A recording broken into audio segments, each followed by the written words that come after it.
The gentleman from Tennessee, who is co-sponsor of the legislation with Mr. Matheson, Mr. Gordon, be allowed to participate in this hearing and to be recognized for making an opening statement. Without objection, so ordered. The gentleman is recognized for that purpose. Thank you, Mr. Chairman, for that request, and also thank you for having this hearing today. When the Nuclear Power Waste Policy Act and the Low-Level Waste Policy Amendments were passed in the 1980s, the United States was facing a critical problem. Where are we going to put low-level radioactive waste generated by our own nuclear power plants?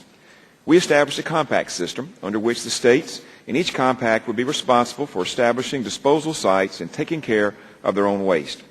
As the legislative history clearly shows, a witness from the NRC testified in a hearing before this subcommittee last year. No one anticipated that other countries would try to dump their radioactive waste in the United States.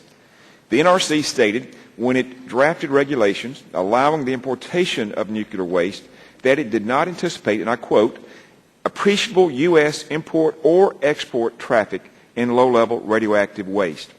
And that was true for more than a decade, until Energy Solutions applied for the NRC license in 2007 to import 20,000 tons of low-level radioactive waste from Italy for treatment in Tennessee and disposal in the site in Utah.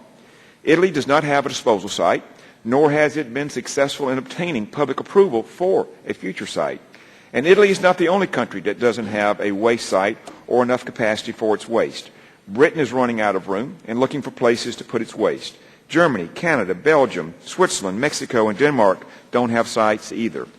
If I were a public official in Italy or Britain, I would jump at the chance to send my low-level waste to the United States and be rid of the responsibility. But no one can claim that this is the best interest of the United States to take on decades of responsibility for another country's nuclear waste and also taking away the incentive for those countries to do the responsible thing by providing storage for their own waste.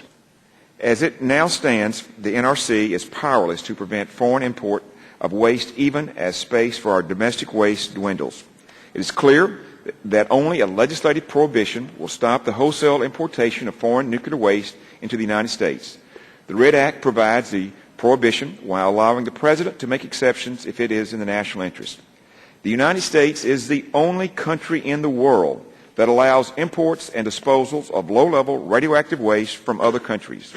The fact is we have limited space for this kind of waste, and it should be reserved for domestic industries that generate it, medical facilities, universities, research labs, and utilities. 36 states have no other alternative but to ship their waste to Utah.